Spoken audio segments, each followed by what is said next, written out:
미국 증시 투자자들에게는 주식을 팔아야 할 이유가 산적했습니다. 크게는 네 가지인데요. 첫 번째가 미국의 경기 침체 위험이죠. 이번 투매 사태 핵심이 페드가 경기 둔화를 막는데 뒤처지면서 곡선에서 뒤처졌다 이렇게 하죠. 채권 수익률은 이미 경기 둔화 뭐 이런 걸 내려가고 있는데 여기에 못 따라오고 있다 이런 겁니다. 그래서 경기 침체가 발생할 수 있다 이런 우려가 커진 건데요.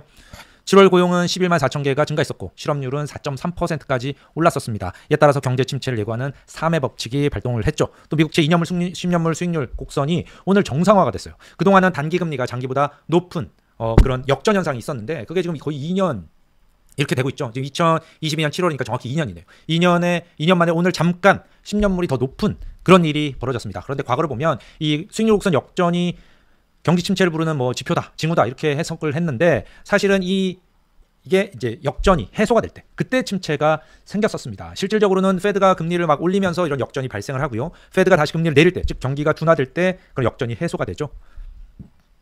BCA 리서치는 통화정책은 지연과 함께 작동하며 긴축의 파장은 지금도 이어지고 있다. 지난 목요일부터 시장 움직임은 투자자들의 행동 변화를 나타낸다. 그들은 지금까지 예상보다 약한 경제 데이터가 페드의 완화 정책을 앞당길 것이라는 기대 속에 환호해 왔는데 이제는 금리 인하가 경기 침체를 막지 못할 것이라는 우리 예상 쪽으로 기울고 있다라고 밝혔습니다. 리처드 웰스의 캘리코스 전략가는 경제는 위기에 처하지 않았다. 적어도 아직은 그렇지만 우리가 위험지대에 있다고 말하는 건 공정하다. 페드가 노동시장의 균열을 더 인정하지 않는다면 여기서 경제를 잃을 위험이 있다. 아직 뭐 아무것도 깨지지 않았지만 뭔가 깨지고 있고 페드는 곡선 뒤로 미끄러질 위험이 있다라고 지적을 했습니다. 월가에서 말하는 건 페드가 빨리 나서는 거죠. 페드를 압박하고 있는 게 현재의 월가의 상태입니다. 빨리 나와서 내려라는 겁니다. 골드만삭스는 여전히 연착륙을 주장을 하고 있는데요. 지난 주말 사이에 경기 침체 가능성을 15에서 25%로 높였습니다. 약간 올라갔다는 거죠. 뭐 높은 건 아니지만 골드만삭스는 몇 가지 이유를 지적을 했는데 먼저 7월 고용 데이터를 새로운 추세로 받아들인 걸 주저한다. 지금까지 고용은 강했잖아요. 근데 7월에 보고 이건 이제는 완전히 엉망돼라는 건 아니라는 겁니다. 허리케인 베릴의 영향으로 일시적인 약세를 보인 것이고 기본적인 어떤 고용 성장 추세는 여전히 월 15만 개에 가깝다라고 본다는 겁니다. 또 최근 실업률 증가는 과거보다 덜 위험하다. 즉 해고가 늘어난 게 아니라 어떤 노동 공급의 증가에 따른 것이다라는 거고요. 세 번째는 기업이익이 기대보다 전반적으로 좋아서 노동시장이 급격히 악화할 위험에 대해서 회의적이라고 밝혔습니다. 기업들이 돈을 많이 벌면 해고를 많이 안 하죠. 그러나 골드만삭스도 우리가 틀렸고 8월에 고용보고서가 7월 보고서만큼 약하게 나온다면 9월에 50bp 인하가 있을 가능성이 크다라고 덧붙였습니다. 8월에 실업률이 일시적 요인, 7월은 일시적인 요인, 허리케인 요인 때문에 그런 거고 8월에는 실업률이 다시 4.1로 데려갈 거야 라고 하는 게 골드만삭스의 기본 관점인데 혹시라도 우리가 틀렸고 만약 실업률이 더 올라가면 그때서는 페드가 50bp 인하를 할 수 있어 라는 얘기입니다. 월가에서는 그래서 페드가 빠르게 50bp를 내리거나 9월 17일, 18일 열리는 다음 FOMC 이전에 긴급회의를 열고 금리 인하를 하라라고 강하게 요구를 하고 있습니다. JP모건은 우리는 미국 경기 침체 확률을 50%로 보고 있다라면서 페드가 9월과 11월에 50bp씩 내리고 그 이후 모든 회의에서 25bp씩 떨어뜨릴 것으로 전망을 바꿨습니다. JP모건의 마이크 페롤리 이코노미스트는 노동시장 둔화가 약간 나아지더라도 페드는 적어도 100bp 이상 제약적인 그러니까 지금 있어야 할 곳보다 훨씬 100bp 이상 높은 금리를 갖고 있기 때문에 빨리 내려라. 안 그러면 침체야 라고 하는 거죠. 그래서 FOMC가 9월과 11월에 50bp를 인하하고 그 후 모든 회의에서 25bp를 인하할 것으로 생각한다라고 밝혔습니다. 웰스버거도 주말 사이에 9월, 11월에 각각 50bp 인하로 전망을 바꿨는데요. 웰스버거는 최근 고용 데이터는 페드의 이중 책무 중에 고용에 대해서 위험이 증가하고 있음을 시사한다. 현재 통화 정책은 매우 제약적이고 페드가 빠르게 중립으로 돌아가지 않으면 즉 금리를 많이 내리지 않으면 고용이 급격히 약해지는 악순환에 빠질 위험이 있다라고 주장을 했습니다. 워튼스쿨의 제레미 시갈 교수는 당장 긴급회의를 열어서 75bp를 내리고 9월 회의 때 또다시 75bp를 인하할 것을 주장을 했습니다. 그는 페드는 장기금리가 2.8 정도였다고 제시하는데 그렇다면 지금 그거보다 지금 높은 거는 두 가지 이유 때문이다. 실업률이 낮고 인플레이션이 높고 그렇기 때문에 장기적으로 2.8을 보면서도 지금 5.25, 5.5 그러니까 5.375를 유지하고 있는 건데 그런데 실질적으로 실업률은 이미 장기 실업률 전망치 4.1을 넘어섰고 인플레이션은 페드 목표에서 이제 50bp 남았다. 그러면 기준금리는 높아도 4% 이하여야 된다. 그러니까 지금 당장 75bp씩 두 번 내려라고 주장을 했습니다.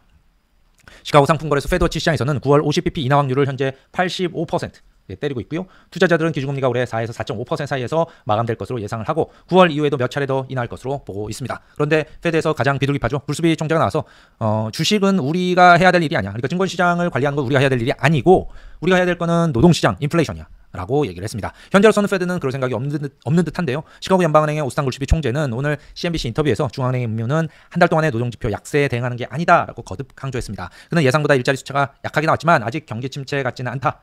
경제가 어디로 향하는지 내다보도 결정을 하는 게 좋다고 생각한다. 그는 페드가 하는 일은 증시에 대한 게 아니고 고용을 극대화하고 물가를 안정시키고 금융 안정을 유지하는 거다라고 강조를 했습니다. 뱅크 오브 아메리카는 우리는 9월에 금리 인하가 시작돼서 내년 2026년 중반까지 3.25에서 3.5% 끝날 때까지 매분기 25bp씩 금리 인하가 있을 것으로 본다. 50bp 이상의 공격적인 금리 인하는 비상시에 이루어지고 긴급 회의를 통한 인하도 마찬가지다. 우리가 거기에 도달할 수 있을까? 물론이다. 하지만 아직은 그쪽까지 가진 못했다라고 밝혔습니다. 그래서 일부에서는 시장이 추가 급락하면 페드가 돌아설 것이다라고 예상을 합니다. 2018년 12월에 뉴욕 증시가 한 달 만에 20% 급락하고 그때 제롬 파월 의장이 버티지 못하고 돌아섰었죠. 예, 그러니까 지금 나스닥이 10% 정도 내렸다고 본다면 좀 더 내려가면 페드가 움직일 거야라고 흔들고 있는 겁니다.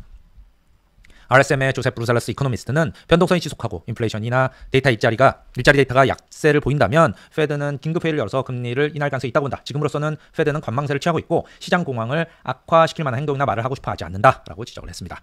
두 번째는 엔캐리 트레이드의 청산인데요. 세계 증시 공부는 일본 증시가 12% 폭락하면서 더 커졌습니다. 닉케이 지수가 12.4% 하락하면서 1987년 10월 20일 블랙먼데이 바로 다음이죠. 예, 그러니까 미국이 10월 19일이 블랙먼데이였으니까 일본 증시는 그것 때문에 덩달아 내린 건데 그때 이어서 두 번째로 큰 하락폭을 보였습니다. 정말 대단하죠. 21%가 며칠 동안 그냥 확 내려버렸습니다.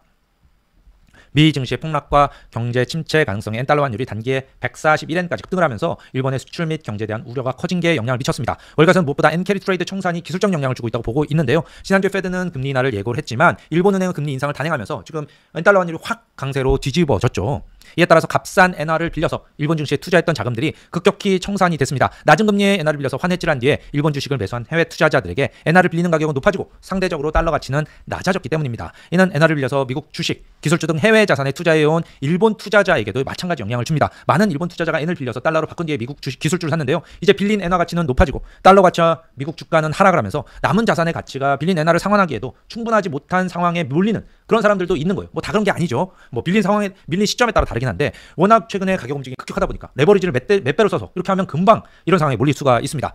그러면 이제 금융사에서 마진콜을 요구하잖아요. 돈 더 내놔. 이렇게 하니까 일본 투자자들이 미국 주식을 팔고 다시 엔화를 사서 갚는 바람에 미국 주식은 떨어지고 엔화 가치는 추가 상승하고 이럴 수가 있는 거죠. 블룸버그는 캐리 트레이드에서 빠져나가기 위해서 투자자들이 몰리면서 헤지 펀드가 망가졌다 이런 추측이 나오고 있다. 일부 헤지 펀드가 지금 거의 망하기 직전이다. 뭐 이런 얘기죠. 예전에 롱텀 캐피탈이라는 사태가 있었어요. 그때 이제 캐리 거꾸로 되돌아가면서 여기가 난리가 났었죠. 그래서 다 망하면서 여기가 망하니까 또 여기에 돈 빌려준 데 또 다 망하고 아케이고스는 이제 빌루황 그런 스타일의 폭발 징후는 아직 없지만 시체가 앞으로 며칠 안에 수면 위로 떠오를 수도 있다라고 지적을 했습니다.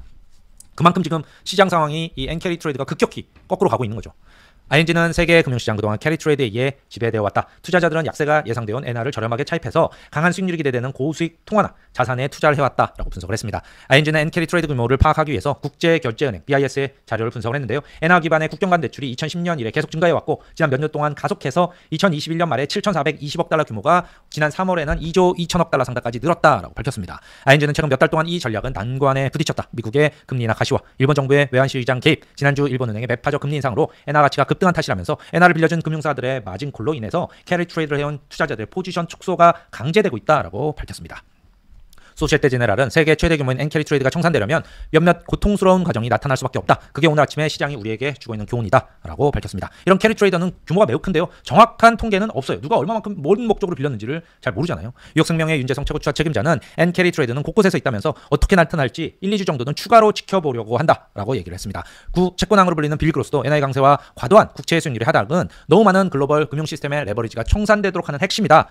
지금 다 빌려서 해놨는데 이게 거꾸로 다 돌아가고 있다는 거죠. 그래서 어떻게 될지 모르기 때문에 나는 오늘 아침에 바닥에서 작은 반등을 바라면서 매수하지 않는다. 팔지도 않겠다. 매도 스프레드가 너무 넓은 시장은 변동성이 매우 높다라고 밝혔습니다. 세 번째는 기술주의 나쁜 소식들도 줄줄이 나왔다는 건데요. 그렇지 않아도 큰 폭의 하락이 예상되는 엔비디아 등 매그니피선트 7 관련 부정적인 뉴스도 줄줄이 나왔습니다. 엔비디아 관련 IT 전문 매체인 인포메이션은 차기 인공지능 칩 AI 칩인 블랙웰 관련해서 설계 결함으로 인해서 생산이 지연될 것이다 라고 보도를 했습니다. 그래서 대량 출하가 내년 1분기까지는 이루어지지 않을 거다라고 덧붙였는데요. 시티그룹은 이 소식에 엔비디아를 30일 상승 촉매 리스트에서 제외를 했습니다. 최근에 급락을 하면서 이제 저가 매수할 때다 라면서 여기 30일간 이제 상승 촉매가 있는 쪽에 넣었는데 지금 이 소식을 못 뺐다는 거예요.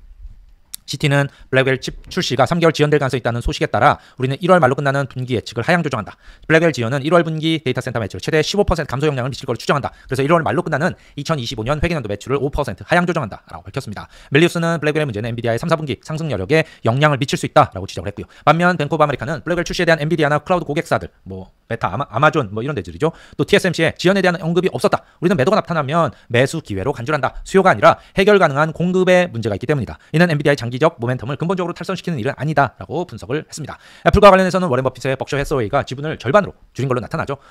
벅셔는 지난 3일 2분기 실적을 발표했는데 2분기에 애플 주식을 약 3억 9천만 주 매각을 했다라고 밝혔습니다. 물론 6월 30일 기준 여전히 4억 주를 갖고는 있습니다. 근데 진짜 절반을 팔아치운 거죠. 특히 벅셔는 이걸 팔아서 뭘 산 게 아니라 현금을 계속 갖고 있는 거예요. 지난 상반기에 벅셔는 970억 달러 규모의 주식을 매각을 하고 43억 달러어치만 매수를 했습니다. 비싸다 이겁니다. 심지어 자사주 매입도 줄이고 있는데요. 2분기에 3억 4,500만 달러어치만 사들였는데 지난해 4분기에 22억 달러, 1분기에 26억 달러 사던 게 이게 확 줄었어요. 뱅크 오브 아메리카는 버펫의 매각은 애플의 펀더멘탈에 대한 우리의 견해를 바꾸지 않는다. 우리는 벅셔가 지분을 줄였음에도 불구하고 지난 2분기에 애플 주가가 약 23% 상승했다는 점을 얘기하고 싶다. 단연간의 아이폰 업그레이드 주기, 마진 개선, 서비스 매출 강세를 포함한 다양한 향후 촉매제를 고려해서 우리는 매수를 거듭 강조한다. 라고 밝혔습니다. 하지만 투자자 불안은 좀 컸습니다. 애플 주식에 대한 것만은 아니고요. 버펫이 뭔가 경기 침체 같은 거를 예상하고 지금 현금을 잔뜩 쌓아두고 있는 거 아니냐라는 거죠. 알파벳에 대해서는 구글의 검색 엔진이 경쟁을 억제하고 혁신을 억누르기 위해서 불법적으로 지배력을 행사해왔다. 이런 미국 연방법원의 판결이 나왔습니다. 미국 법무부가 구글을 반독점으로 제소한 지 거의 1년 만에 내려진 판결인데요. 물론 알파벳은 항소할 가능성이 매우 높죠. 하지만 주가에는 부정적인 영향이 나타났습니다. 네 번째는 중동의 긴장이 다시 고조되고 있다는 겁니다. 이스라엘이 지난달 31일 날 이란 테헤란에서 하마스의 지도자인 이스마일 하니에를 암살했죠. 그래서 이란이 보복을 다짐하고 있고요. 그 공격이 곧 있을 거다라는 정보들이 지금 나오고 있어요. 이스라엘의 요아브 갈란트 국방장관은 군 기지를 찾아서 공격으로 신속히 전환하는 것을 포함해서 모든 가능성에 대비해야 한다라고 밝혔고요. 미국은 어떤 순양함과 구축함을 추가로 배치하고 있는 것으로 나타났습니다. 이런 여러 가지 부정적인 뉴스 속에 뉴욕 채권 시장에서는 안전자산인 미국 국채에 대한 수요가 아침부터 몰렸습니다. 10년물 수익률은 아침 한때 전날보다